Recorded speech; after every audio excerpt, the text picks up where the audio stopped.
Hello दोस्तों, मैं संजीव। आप सभी का विद्यापन में स्वागत है। हम बात कर रहे थे आधुनिक इतिहास पे और चल रहा था हमारा घटना चक्र का सीरीज। लेकिन आज हम बात करने वाले हैं होम रूल लीग आंदोलन के बारे में।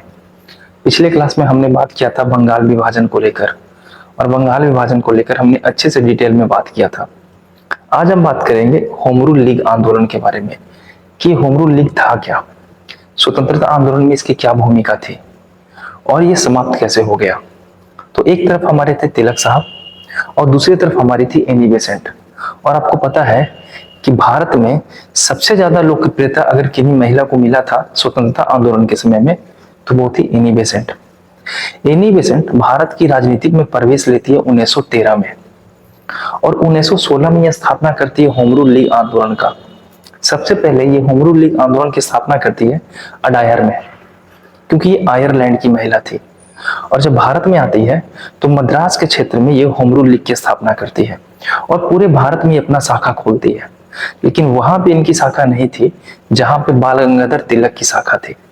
कहा जाता है कि बाल गंगाधर तिलक के मेंबर और एनी बेसेंट के मेंबर का आपस में बनता नहीं था, इसलिए भारत में दो होम रूल लीग आंदोलन चलाया गया था अलग अलग जगहों पे। तो इसके बारे में हम डिटेल में बात करेंगे। मैं कोशिश करूंगा टू द फैक्ट बात करूं और वो क्वेश्चन को मैं मेंशन करूंगा जो एग्जाम में आया हुआ है। तो चलते हैं, बात करते हैं। तो बात कुछ ऐसा है कि ये है मेरा प्यारा भारत, और यहीं पे बात होता है होम रूल लीग का। और कब होता है होम रूल लीग की बात? तो होम रूल लीग की बात होती है 1916 में।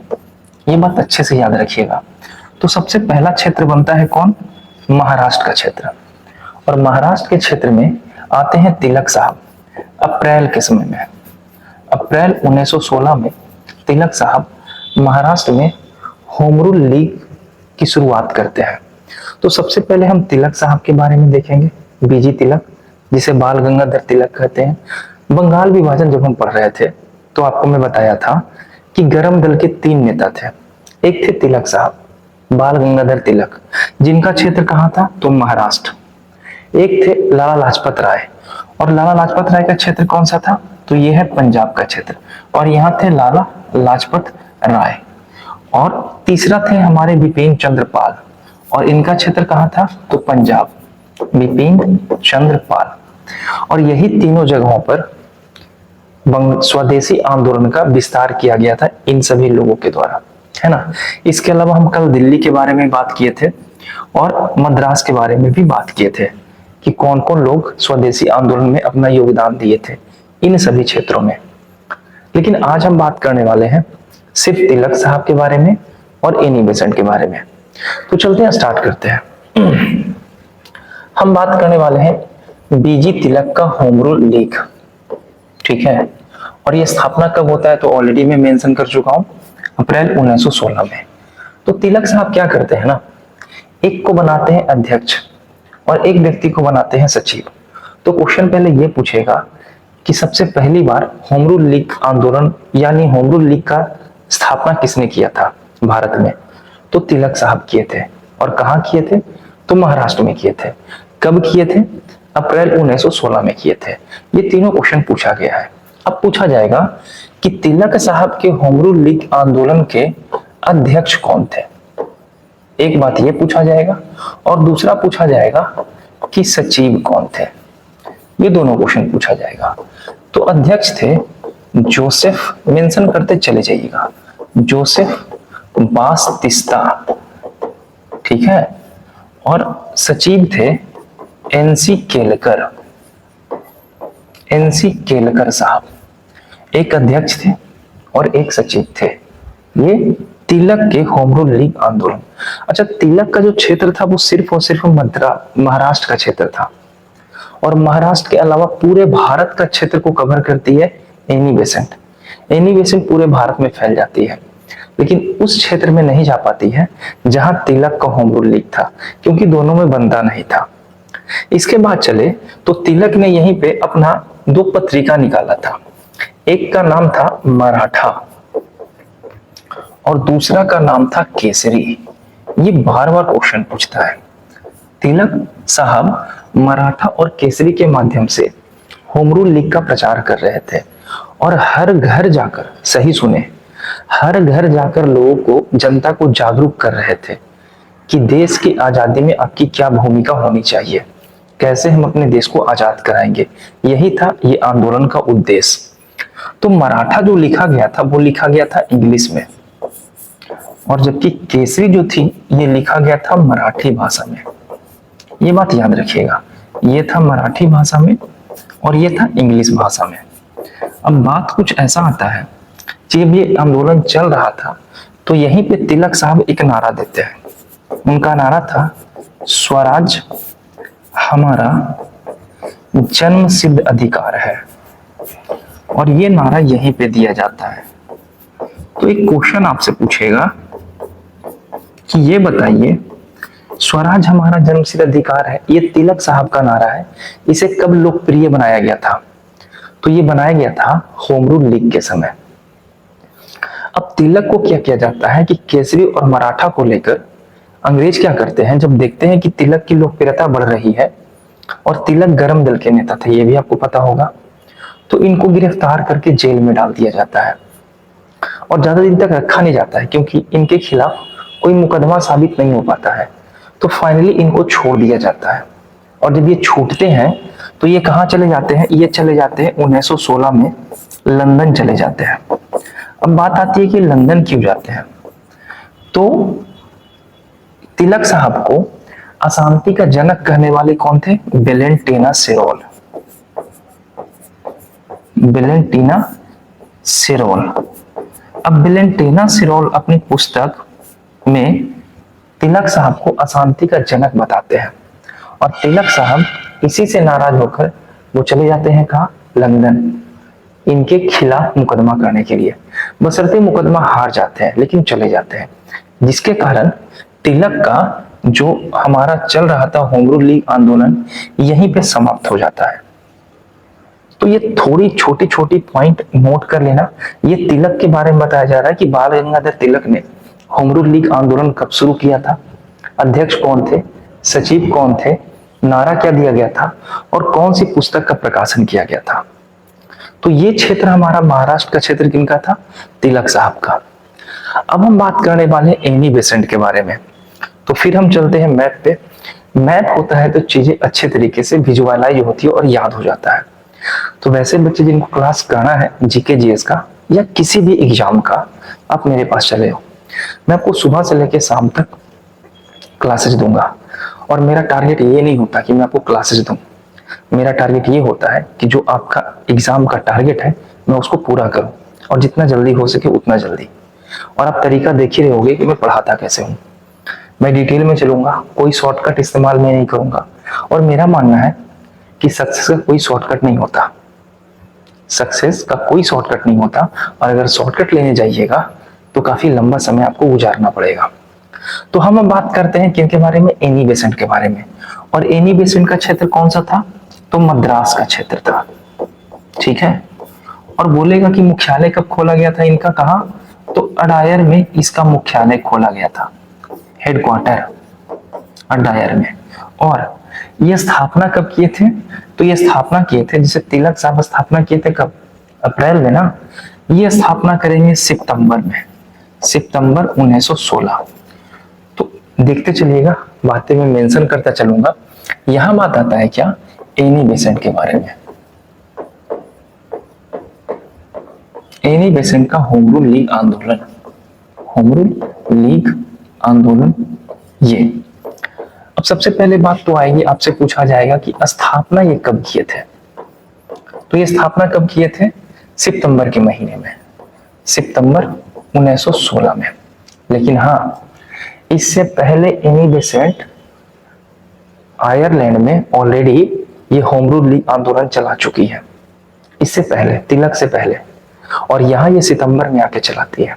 एक क्वेश्चन आएगा कि एनी बेसेंट भारत के स्वतंत्रता आंदोलन में, भारत के स्वतंत्रता आंदोलन में शामिल कब होती है?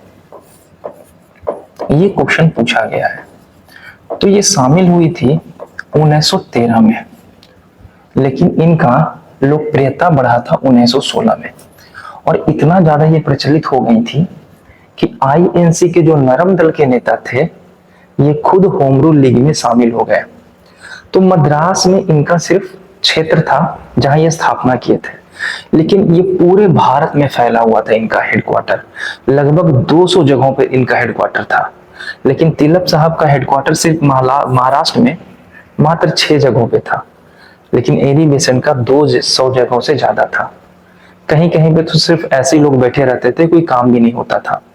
लेकिन जब इनकी लोकप्रियता बढ़ने लगी तो नरम दल के नेता इनकी ओर बढ़ने लगे और इसमें शामिल होने लगे। अब आता है क्या कि एनी बेसेंट को गिरफ्तार कर लिया गया।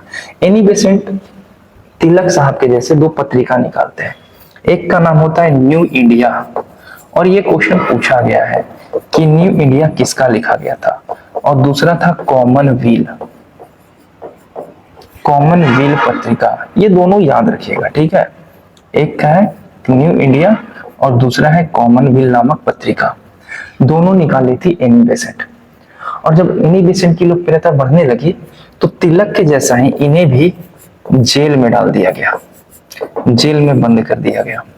अब जब जेल में बंद कर दिया गया तो एक व्यक्ति थे जिनका नाम था, एक और कि जो एनी बेसेंट है इनके सचिव कौन थे, यानी एनी बेसेंट का जो स्थापना किए हैं होम रूल लीग का, इसके सचिव किसे बनाया गया था। तो ये सचिव बनाते हैं जॉर्ज अरुंडेल को। जॉर्ज अरुंडेल को ये बनाते हैं सचिव। अरुंडेल कमेटी याद है, ठीक है। और जब इन्हें जेल में कैद किया जाता है तो एक व्यक्ति होते हैं जिसे अंग्रेजों के द्वारा नाइटहुड की उपाधि दी जाती है, और उनका नाम होता है सुब्रमण्यम अय्यर। सुब्रमण्यम अय्यर साहब ये क्या करते हैं ना कि जब एनी बेसेंट को जेल में बंद कर दिया जाता है तो ये अपना नाइटहुड की उपाधि वापस कर देते हैं। नाइटहुड की उपाधि अंग्रेजों को वापस कर देते हैं। तो आपको तो एक बात ये याद है कि रविंद्रनाथ टैगोर ने भी अपनी नाइटहुड की उपाधि वापस की थी जलियांवाला बाग हत्याकांड के दौरान, और महात्मा गांधी ने केसरी की उपाधि वापस कर दी थी, है ना। महात्मा गांधी को भी उपाधि दिया गया था जब वो भारत आए थे 9 जनवरी 1915 को, तो उन्होंने भी अपनी उपाधि वापस कर दी थी। तो यहाँ पे अगर पूछा जाए कि वो कौन व्यक्ति था जो होम रूल लीग आंदोलन के समय अपने नाइटहुड की उपाधि वापस करते हैं, तो उनका नाम क्या था, सुब्रमण्यम अय्यर। अब जब इनको कैद किया जाता है तो ये तो जेल में बंद है, लेकिन नरम दल वाले नेता इनके क्षेत्र में प्रवेश करते हैं और अपने को सदस्य साबित करते हैं। जब एनी बेसेंट बाहर निकलती है और जब उनको पता चलता है कि नरम दल वालों का कब्जा हो चुका है होम रूल लीग पर, तो ये होम रूल लीग से अलग हो जाती है और धीरे धीरे होम रूल लीग समाप्त हो जाता है। लेकिन रुकिए, बात आता है 1917 का। इनकी लोकप्रियता इतनी बढ़ चुकी थी कि 1917 का जो आईएनसी अधिवेशन हुआ था, ये हुआ था कोलकाता में, याद रखिएगा।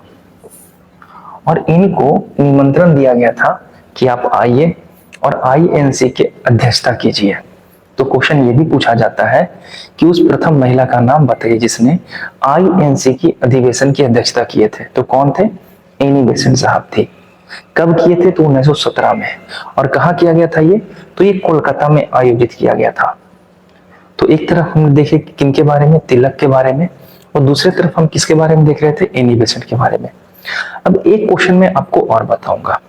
आपको याद होगा सरोजिनी नायडू भी भारतीय राष्ट्रीय कांग्रेस की अध्यक्षता किए थे, है ना। तो सरोजिनी नायडू जो अध्यक्षता करती है वो कब करती है, तो मैं यहाँ मेंशन कर देता हूँ। सरोजिनी नायडू करती है 1925 वाला, और ये होता कहाँ है, तो ये होता है कानपुर में। और ये क्वेश्चन पूछा गया है। अगर आपसे पूछा जाए कि उस भारतीय महिला का नाम बताइए, प्रथम भारतीय महिला का जो आईएनसी के अधिवेशन की अध्यक्षता किए थे, तो आंसर क्या होगा, सरोजिनी नायडू। लेकिन अगर सिर्फ इतना पूछा जाए कि प्रथम भारतीय महिला जिन्होंने आईएनसी का अधिवेशन किया था, कब किया था और कहाँ किया था, तो आंसर क्या होगा, एनी बेसेंट। तो एनी बेसेंट का देख लिए हम होम रूल लीग, और तिलक साहब का भी होम रूल लीग देख लिए, है ना, कि एनी बेसेंट का क्षेत्र कौन सा था, तिलक का क्षेत्र कौन सा था, एनी बेसेंट सचिव किसको बनाते हैं और तिलक साहब सचिव किसको बनाते हैं। तो आई होप ये सेशन आपको अच्छा लगा होगा। अब मैं जाते जाते आपसे एक क्वेश्चन करता जा रहा हूं तिलक साहब होम रूल लीग के अध्यक्ष किसे बनाए थे, जबकि एनी बेसेंट भारत की राजनीति में कब प्रवेश करती है। ये दोनों क्वेश्चन का आंसर आप हमें कमेंट में दीजिएगा। मिलते हैं हम नेक्स्ट वीडियो में, और नेक्स्ट वीडियो में हम बात करेंगे गांधी युग के बारे में कि गांधी जी का जन्म कब हुआ था, विवाह कब हुआ था, वो पढ़ने के लिए लंदन कब गए थे, दक्षिण अफ्रीका कब गए थे, वहां से लौटे कब थे, उनको कब किस स्टेशन पे उनको ट्रेन से फेंका जाता है, वो ट्रेन कहाँ से कहाँ जा रही थी, ये सारी बातें करके करेंगे। और सबसे इंपॉर्टेंट, उनको जेल की यात्रा कब करना पड़ा था। तो ये जितने भी मल्टीपल चॉइस क्वेश्चन बनते हैं, गांधी जी के 4 पुत्र थे ना, लेकिन एक 5वां पुत्र भी था जो मुंह बोला पुत्र था। तो ये सारी बातें हम करेंगे कल। आज के लिए इतना ही, मिलते हैं नेक्स्ट वीडियो में। अपना ख्याल रखिएगा, खुश रहिएगा, धन्यवाद।